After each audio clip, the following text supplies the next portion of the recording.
ആദ്യം അല്ലാഹു എഴുന്നേൽക്കാൻ അവകാശം കൊടുക്കുന്നതും നമ്മുടെ നേതാവായ തങ്ങളായ മുഹമ്മദ് റസൂൽ സല്ലല്ലാഹു അലൈഹി വസല്ലമ. അതുകൊണ്ട് നമുക്ക് ഏറ്റവും വലുത് അല്ലാഹ് കഴിഞ്ഞാൽ പിന്നെ നമ്മുടെ നബിയാ. ആ നബിയെ നമ്മൾ ഏറെ സ്നേഹിക്കണം. സാന്ദർഭികമായിട്ട് പറയാ, പ്രത്യേകിച്ച് അള്ളാന്റെ റസൂൽ സല്ലല്ലാഹു അലൈഹി വസല്ലം ജനിച്ചു എന്നൊക്കെ പറയുന്ന, അങ്ങനെ പരിചയപ്പെടുത്തുന്ന ഒരു മാസത്തിലേക്കൊക്കെ നമ്മൾ കടക്കാൻ പോവുക. അള്ളാന്റെ റസൂലിനെ സ്നേഹിക്കാത്തവൻ മുസ്ലിമേ അല്ല. അള്ളാന്റെ റസൂലിനെ സ്നേഹിക്കാത്തവൻ മുസ്ലിമേ അല്ല. എന്നിട്ടല്ല പിന്നെ ബാക്കി കാര്യങ്ങൾ. അവന്റെ ഇസ്ലാം തന്നെ അവൻ ഔട്ടായി, ഇസ്ലാം തന്നെ അവൻ പുറത്തായി. ഇപ്പൊ ഖാദിയാനികളെ കുറിച്ച് മുസ്ലിം സമൂഹം ഒന്നിച്ചു പറയുന്ന എന്താ, അവർ നബിക്ക് ശേഷം ഒരു പ്രവാചകൻ ഉണ്ട് എന്ന് വാദിച്ചാൽ തന്നെ അവർ പോയി. അവസാനത്തെ റസൂലാണ് മുഹമ്മദ് മുസ്തഫ സല്ലല്ലാഹു അലൈഹി വസല്ലം.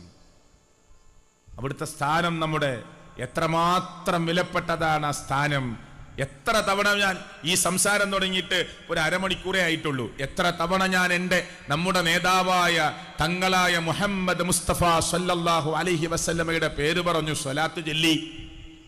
ഇന്നല്ലാഹ വ മലായികതഹു, അല്ലാഹും അല്ലാഹുവിന്റെ മലായികത്തുകളും അല്ലാഹുവിന്റെ മാലാഖമാരും അല്ലാഹുവിന്റെ പ്രവാചകന്റെ മേൽ ഇങ്ങനെ അനുഗ്രഹം ചൊരിഞ്ഞുകൊണ്ടിരിക്കുകയാണ്. യാ അയ്യുഹല്ലദീന ആമനൂ സ്വല്ലൂ അലൈഹി വസല്ലിമു തസ്ലീമാ.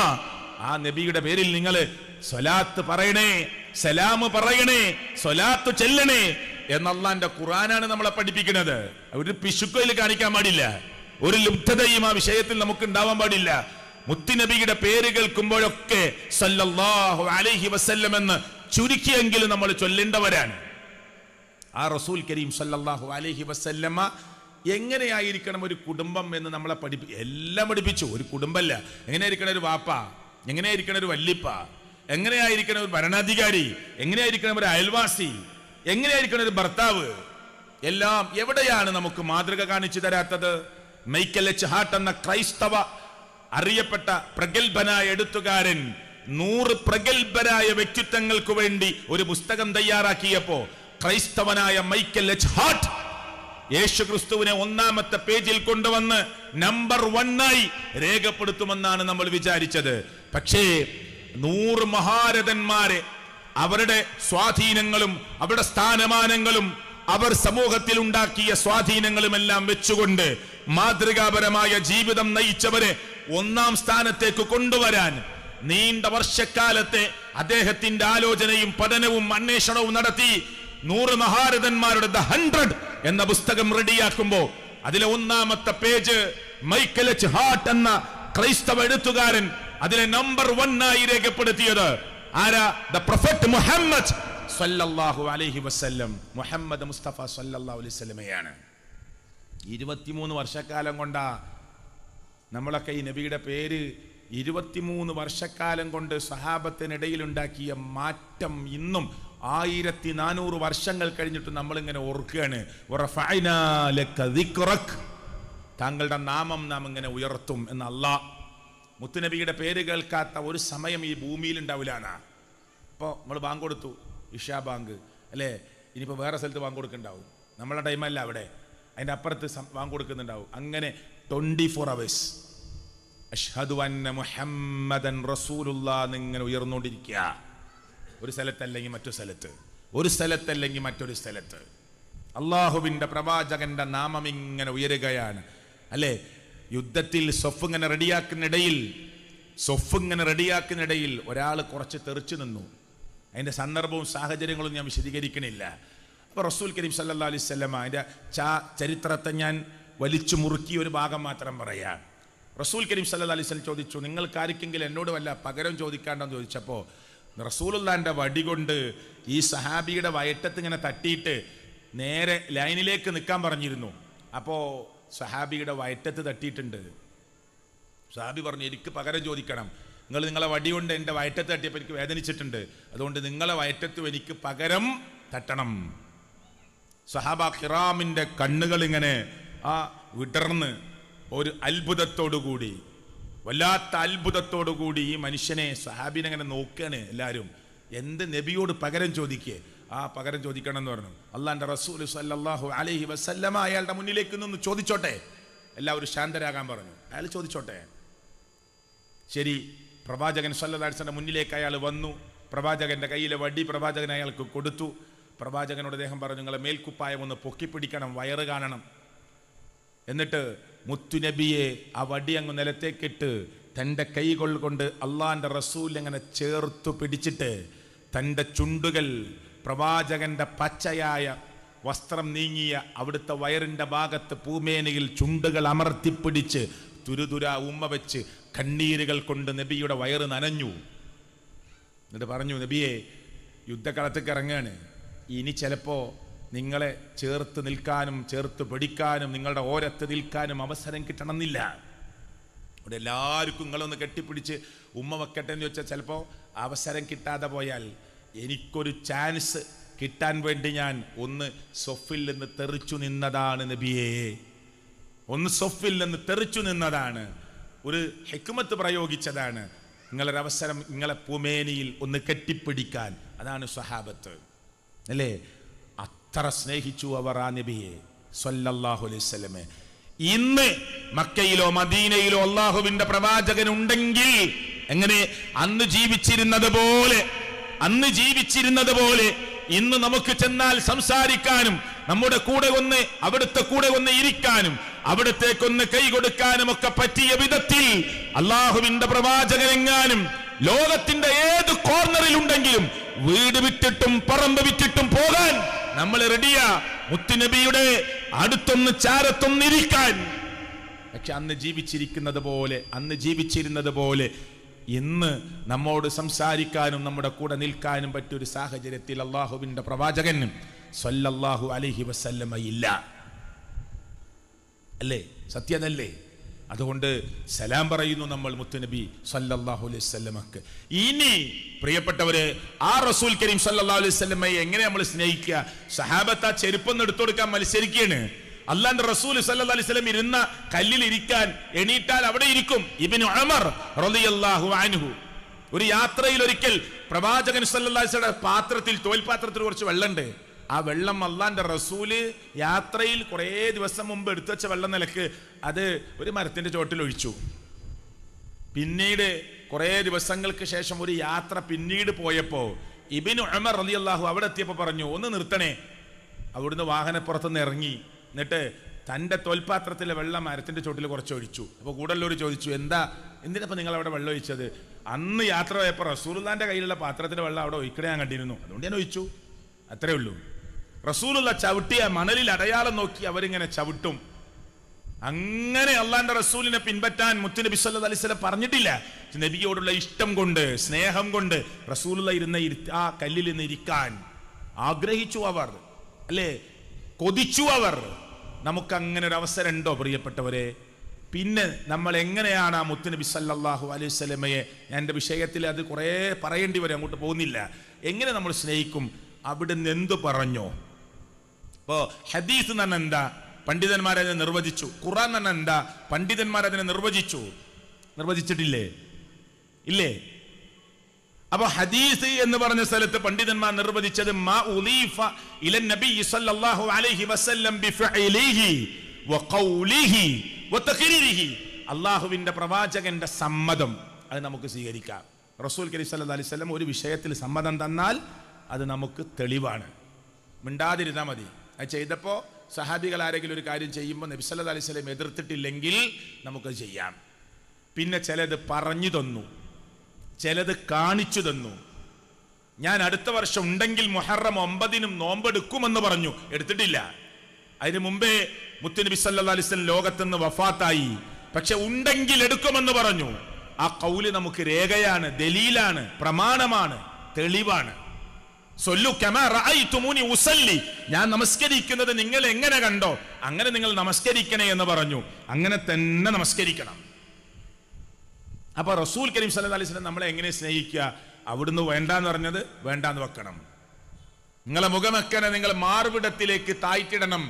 ആയത്താണ്, പ്രവാചകന്റെ വാക്കുകളുണ്ട്. ബിഹുമുരിഹിന്ന അലാ ജുയൂബിഹിന്ന.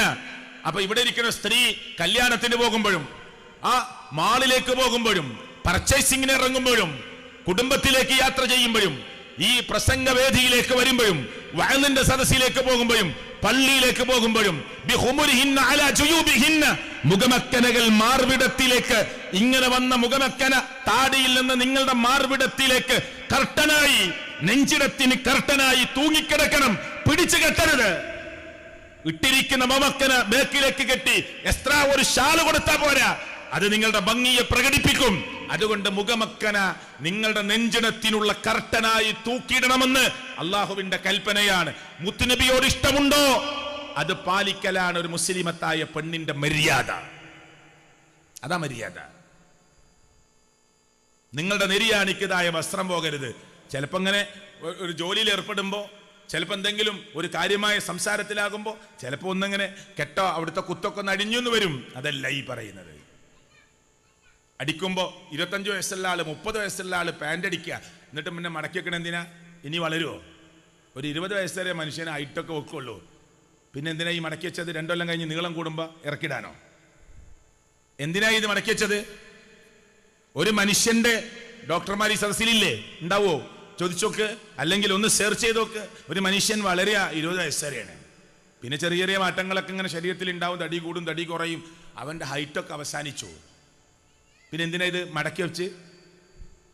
ടൈലറോട് അത്ര പോരാ എന്ന് പറഞ്ഞത്, നെരിയാണിക്ക് താഴെ നിന്റെ വസ്ത്രമിറങ്ങുന്നത് ശരിയല്ലെന്നും അത് അഹങ്കാരമാണെന്നും അത് നരകത്തിലേക്കുള്ളതാണെന്നും, നെരിയാണിക്ക് താഴെ വസ്ത്രമിട്ട് വന്നവനെ ഇബ്നു ഉമർ റളിയല്ലാഹു ചോദിച്ചറിയുകയും ഏത് ഗോത്രമാണെന്ന് ചോദിക്കുകയും തുണി കയറ്റി ഉടുക്കുകയെന്ന് കൽപ്പിക്കുകയും, മുത്തുനബി സല്ലല്ലാഹു അലൈഹി വസല്ലം സഹാബിയുടെ കൂട്ടത്തിൽപ്പെട്ട ഒരാളുടെ വസ്ത്രം നെരിയാണിക്ക് താഴെ പോയപ്പോ എന്ന് പറയുകയും മരണം വരെ ആ വിഷയത്തിൽ ജാഗ്രത പാലിക്കുകയും ചെയ്തത്. അത് പാലിക്കുക എന്നതാണ് മുഹമ്മദ് മുസ്തഫ സല്ലല്ലാഹു അലൈഹി വസല്ലമയോടുള്ള ഇഷ്ടം. അതാ സ്നേഹം. 5 നേരം കറക്റ്റ് നിസ്കരിക്കുക, അതാ ദീനിനോടുള്ള സ്നേഹം. തന്റെ സ്വത്ത് 2.5%, 10 രൂപക്ക്, 100 രൂപക്ക്, 1000 രൂപക്ക്, 10,000 രൂപക്ക്, അങ്ങനെ കണക്ക് കൂട്ടി വെച്ച് 1025 രൂപ, 10,250 രൂപ, 1,02,500 രൂപ, ആ 2.5% എന്റേതല്ല, അതിൽ ഫുഖറാ വൽ മസാകീൻ, പാവപ്പെട്ടവർക്കുള്ളതാണ്, വഴിയാത്രക്കാർക്കുള്ളതാണ്, കടത്തിൽ കുടുങ്ങിയവർക്കുള്ളതാണ്. അല്ലേ?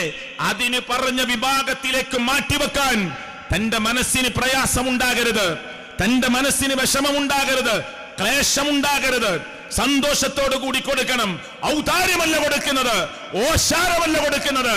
പടച്ചവൻ എന്റെ സ്വത്തിൽ നിന്ന് എന്റെ സ്വത്തിനെ സുരക്ഷിതമാക്കാനും എന്റെ സ്വത്തിനെ ശുദ്ധീകരിക്കാനും പടച്ചവൻ കൊടുക്കാൻ പറഞ്ഞ നിർബന്ധമായ ദാനമാണ്.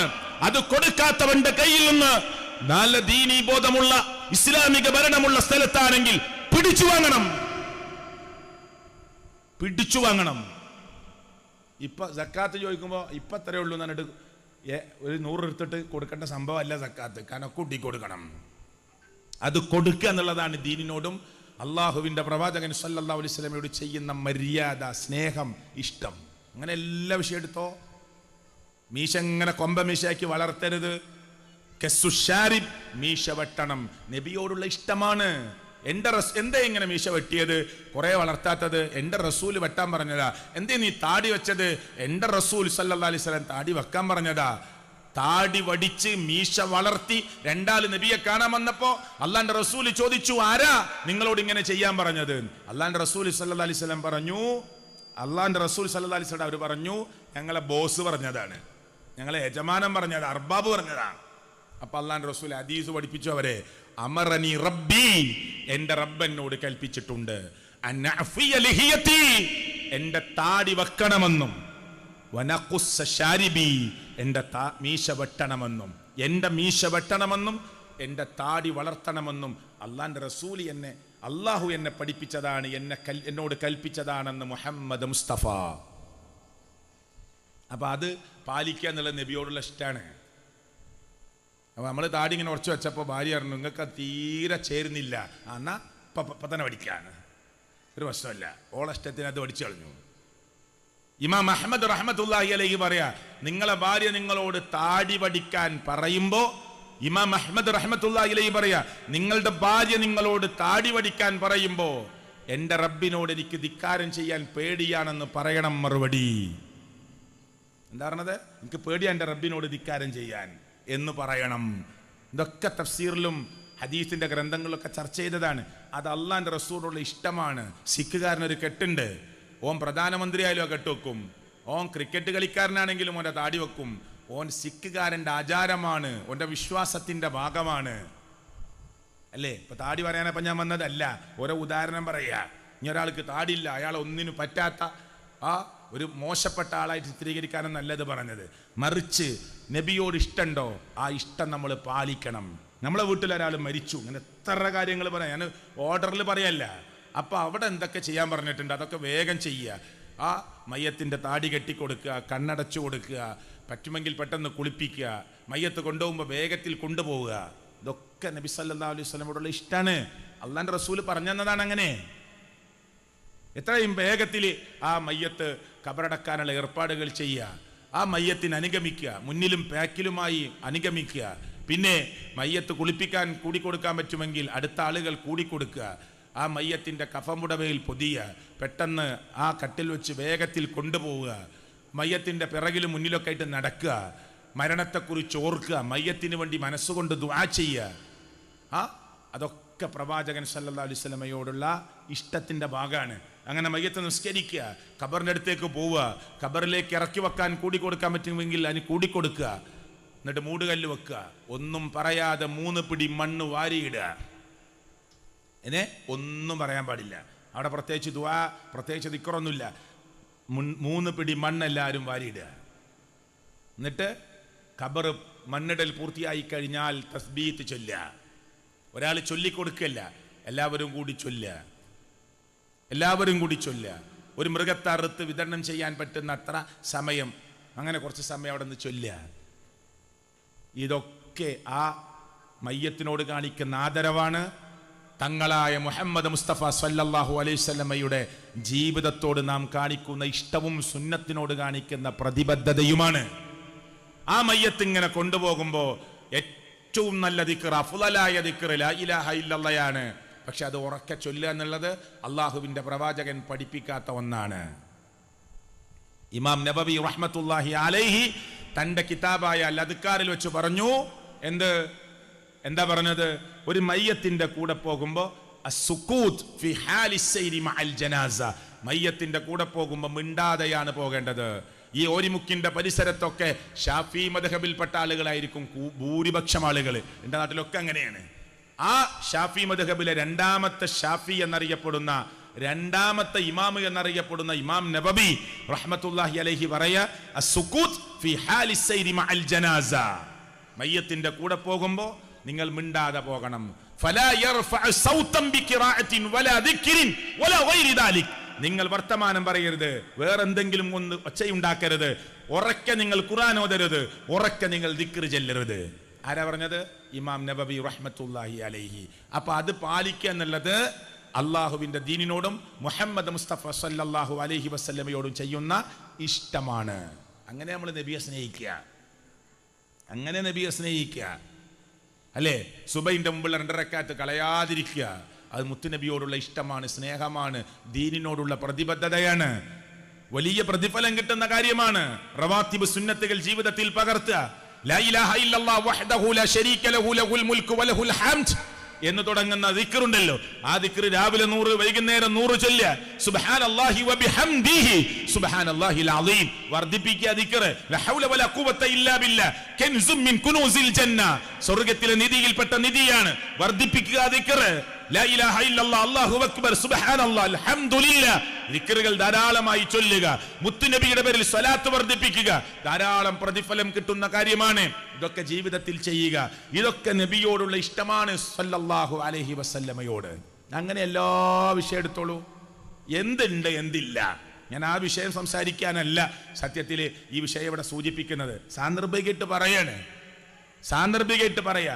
അപ്പൊ ആ നബി സല്ലല്ലാഹു അലൈഹി വസല്ലമയോടുള്ള ഇഷ്ടം എന്ന് പറഞ്ഞാൽ, ഇപ്പൊ ഞാൻ ഒന്നു കൊടുക്കുമ്പോ തല ഇങ്ങനെ തടവി, ഒരു ചെറിയ ഉദാഹരണം പറയാ, തല ഇങ്ങനെ മുഴുവൻ തടവി. അപ്പൊ എന്നോട് ചോദിച്ചു, എന്താ നിങ്ങൾ അങ്ങനെ തല തടവിയത്? ഞാൻ പറയണ മറുപടി, ഞാനൊരു മുസ്ലിമാണ്, എൻ്റെ നബി സല്ലല്ലാഹു അലൈഹി വസല്ലമയോടുള്ള ഇഷ്ടമാണ്, അവിടുന്ന് അങ്ങനെ ചെയ്യാനാണ് പറഞ്ഞത്. അത് റസൂലുള്ളാഹിനോടുള്ള ഇഷ്ടാണ്. അള്ളാന്റെ റസൂൽ എങ്ങനെയാ പഠിപ്പിച്ചെന്നത്? ബഹുമാനനായ പേരോട് ഉസ്താദിന്റെ ഒരു സംസാരത്തിൽ ഞാൻ കേട്ടു. അദ്ദേഹം പറയുന്നുണ്ട്, തല നമ്മളൊക്കെ എങ്ങനെ ഇവിടെ മാത്രമാണ് തടവുന്നത്. സത്യത്തിൽ പേരോട് ഉസ്താദ് പറയുന്നുണ്ട്, സത്യത്തിൽ തല മുഴുവൻ തടവലാണ് മുൻഗാമികളുടെ പാത, അല്ലല്ലേ? ഉണ്ടോ? ഇപ്പൊ ഇവിടുന്ന് തുടങ്ങിയില്ല, കഫാഹു പെരടി വരെ കൊണ്ടുപോയി സുമ്മ റദ്ദഹുമ, രണ്ട് കൈകളും മടക്കി കൊണ്ടുവന്നു ഇലൽ മക്കാനില്ലദീ ബദഅ മിൻഹു, ആരംഭിച്ച സ്ഥലത്തേക്ക് തന്നെ. ഇവിടുന്ന് തുടങ്ങി പെരടി വരെ കൊണ്ടുപോയി തിരിച്ച് ആരംഭിച്ച സ്ഥലത്തേക്ക് തന്നെ മടക്കി കൊണ്ടുവരണമെന്ന് കിതാബിലുള്ളതാണ്, ഹദീസിലുള്ളതാണ്. അപ്പൊ അത് പാലിക്കുക എന്നുള്ളത് അള്ളാഹുവിന്റെ പ്രവാചകൻ സല്ലല്ലാഹു അലൈഹി വസല്ലമയോട് ചെയ്യുന്ന ഇഷ്ടാണ്. അങ്ങനെയെല്ലാം വെള്ള വസ്ത്രം ഇടുക നബിയോട് ചെയ്യുന്ന ഇഷ്ടമാണ്. അള്ളാഹുവിന്റെ റസൂൽ കൽപ്പിച്ചതാ. നിങ്ങൾ മരിച്ചാലും ജീവിച്ചിരിക്കുമ്പോഴും വെള്ളയെ മുന്തിക്കുക, ഹദീസാണ്. അപ്പൊ മരിച്ചാൽ എല്ലാവരും സുന്നത്തെടുത്തു, അല്ലേ? മരിച്ചാൽ എല്ലാവരും ആ സുന്നത്തെടുക്കുന്നുണ്ട്. എല്ലാവരും വെള്ളയിലാ പൊതിയണത്. ഇനി വെള്ള തുണി അല്ലാത്ത തുണിയിൽ പൊതിഞ്ഞാൽ വല്ല പ്രശ്നമുണ്ടോ? ഇല്ല. വെള്ളയെ മുന്തിക്കാനാ പറഞ്ഞത്. ജീവിച്ചിരിക്കുമ്പോഴും പറ്റുമെങ്കിൽ വെള്ളം ഉപയോഗിക്കുക, അതൊരു സുന്നത്താണ്. അത് അല്ലാഹുവിന്റെ റസൂൽ സല്ലല്ലാഹു അലൈഹി വസല്ലമയോട് ചെയ്യുന്നൊരു ഇഷ്ടമാണ്. ചെറുതും വലുതും എല്ലാം നിങ്ങൾക്ക് പരിശോധിക്കാം. അപ്പൊ ആ അർത്ഥത്തിൽ നമ്മൾ നബിയുടെ കൂടെ സഞ്ചരിക്കുക. നമ്മുടെ നേതാവാണ് മുഹമ്മദ് മുസ്തഫ സ്വല്ലല്ലാഹു അലൈഹി വസല്ലമ. പക്ഷെ ആളുകൾ തെറ്റിദ്ധരിച്ചു പോയി റസൂലുള്ളാഹിനോടുള്ള ഇഷ്ടം. അപ്പൊ ഞാൻ എൻ്റെ വാപ്പ 2002 മരിച്ചത്. സുബൈൻ്റെ മുമ്പ് എൻ്റെ ഒപ്പം എന്നെ വിളിച്ചിട്ട് പറഞ്ഞു, മോനെ ഷിയാബേ എന്നെ ഒന്ന് ഹോസ്പിറ്റലിൽ കൊണ്ടുപോടാ. കൊണ്ടുപോയി. ഹോസ്പിറ്റലിൽ എത്തിയപ്പോൾ ഡോക്ടർ പറഞ്ഞു, ഇങ്ങനെ കുറച്ച് മരുന്നുകളൊക്കെ ഉള്ളിലേക്ക് കയറ്റണം, അതിന് ഞരമ്പൊന്നും കിട്ടുന്നില്ല, അതുകൊണ്ട് അഡ്മിറ്റ് ചെയ്യണം, വേണ്ട സൗകര്യങ്ങളൊക്കെ ചെയ്യണം. എൻ്റെ ഒപ്പം പറഞ്ഞു അഡ്മിറ്റ് വേണ്ട, എന്നെ പെട്ടെന്ന് വീട്ടിലേക്ക് തിരിച്ചു കൊണ്ടു പറഞ്ഞു. ഞാൻ ഡോക്ടറോട് കൊണ്ടുപോകാൻ പറ്റില്ല, കുറച്ച് പ്രയാസമുണ്ട്. അപ്പോൾ ആ പറഞ്ഞ് എഴുതി കൊടുക്ക്, ഞങ്ങളെ ഇഷ്ടത്തിന് പോവുകയാണ് എന്ന്. തിരിച്ചു പോകാൻ പറഞ്ഞേ.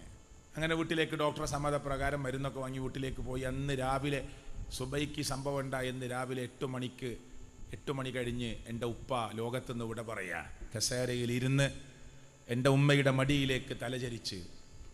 ഞാനന്ന് MA പഠിക്കാൻ വേണ്ടി പോകുന്ന 1ാമത്തെ ദിവസം ഫാറൂഖ് കോളേജിലേക്ക്. അപ്പോൾ എൻ്റെ ഉപ്പനോട് പറഞ്ഞു, ഒന്ന് തുടങ്ങുന്ന ദിവസം നീ പോയിക്കോ, ഹോസ്റ്റലിൽ നിൽക്കണ്ട, തിരിച്ചു വരണം. ഞാൻ പോയി. ഒരു 8:30 ആകുമ്പോഴേക്ക് ഞാൻ ബസ്സിലിരുന്ന് എൻ്റെ കണ്ണിൽ നിന്ന് ഇങ്ങനെ വെള്ളം വരിക, എൻ്റെ ഉപ്പാനെ ആലോചിച്ചിട്ട്. ആ സമയത്ത് എൻ്റെ ഉപ്പ ലോകത്തുനിന്ന് ഇവിടെ പറയുക. അന്ന് പോകുമ്പോഴും എൻ്റെ ഉപ്പ പറഞ്ഞു, നീ പഠിച്ച സത്യം ആളുകൾ മുമ്പിൽ പറയണം. കുറേ അന്ധവിശ്വാസങ്ങളും അനാചാരങ്ങളൊക്കെ ചെയ്ത പാരമ്പര്യമായിരുന്നു വാപ്പാക്കൊക്കെ ഉണ്ടായിരുന്നത്. അതൊക്കെ ശരിയല്ലെന്ന് മനസ്സിലാക്കി തിരുത്തി അള്ളാഹുവിൻ്റെ തൗഹീദ് മനസ്സിലാക്കി വഹ്ദാനിയത്ത് ഉൾക്കൊണ്ട് ജീവിച്ച് ലോകത്തോട് വിട പറഞ്ഞു. അള്ളാഹു അവർക്കും നമ്മുടെ കൂട്ടത്തിൽ നിന്ന് മൺമറഞ്ഞ ആളുകൾക്കൊക്കെ അള്ളാഹു മഗ്ഫിറത്തും മർഹമത്തും നൽകി അനുഗ്രഹിക്കുമാറാകട്ടെ, അല്ലേ? ഇപ്പം ഞാൻ എൻ്റെ ഉപ്പാനോട് കാണിക്കുന്ന സ്നേഹം എന്താ? ഞാൻ നാട്ടിലുണ്ടെങ്കിൽ ആഴ്ചയിൽ ഒരു ദിവസമെങ്കിലും എൻ്റെ ഉപ്പാൻ്റെ ഖബറിൻ്റെ അടുത്ത് പോവും.